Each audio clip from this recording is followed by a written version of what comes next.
द्रौपदी के 5 पुत्रों की हत्या। जिस समय दुर्योधन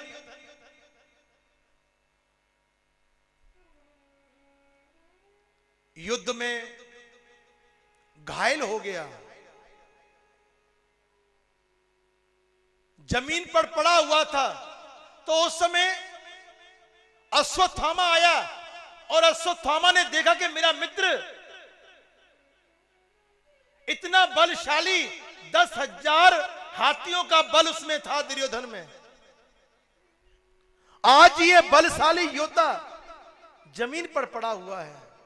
अपने मित्र को देखकर जब उसके पास आया, उसका हाल पूछा, उसकी हालत को देखा, तो अश्वत्थामा से रहा नहीं गया और उसने प्रण किया कि हे मित्र, सूर्य उदय होने से पहले पहले,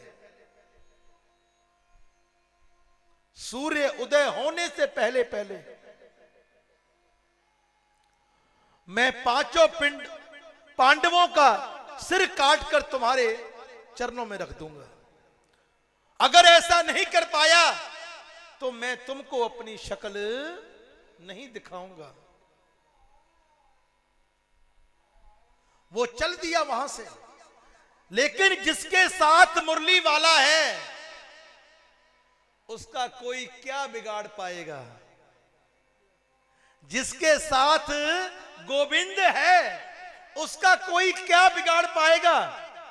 लेकिन इंसान विश्वास नहीं रखता है अपने गोविंद पर कि वो मेरे साथ है,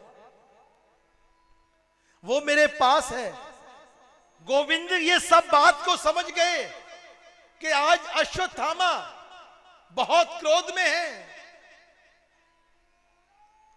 तो वो आधी रात से पहले ही 5 पांडवों को किसी ना किसी बहाने से नदी के किनारे ले गए। आधी रात को वानगी, प्रभु कहां जाना है? वानगी चलो यार, चलो घूम कर आते हैं, आज मेरा मन बाहर घूमने को कर रहा है। वानगी प्रभु कुछ कारण तो बताइए। वानगी कुछ नहीं,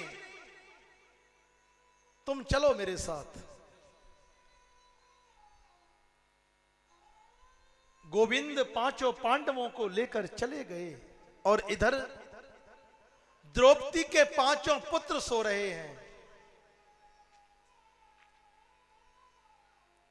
अश्वत्थामा ने ना तो उनकी शक्ल को देखा, ना उनके शरीर को देखा, क्योंकि जब इंसान क्रोध में होता है तो वो उसकी बुद्धि भी काम नहीं करती है। जब इंसान अहंकार में होता है उसकी बुद्धि काम नहीं करती है। जब इंसान घमंड में होता है उसकी बुद्धि काम नहीं करती है।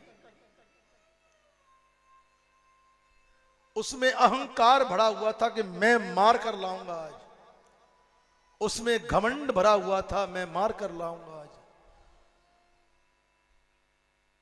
जाको राखे साइया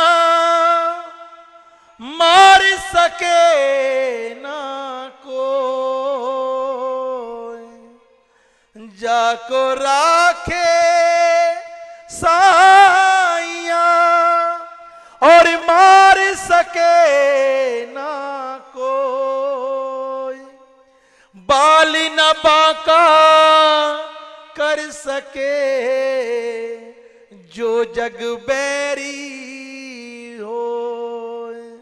जिसको साइया रखता है, जिसको गोविंद रखता है, जलती हुई आग में से भी गोविंद उसको खींच लेता है। जिसके साथ गोविंद है उसका कोई बाल बांका भी नहीं कर सकता है।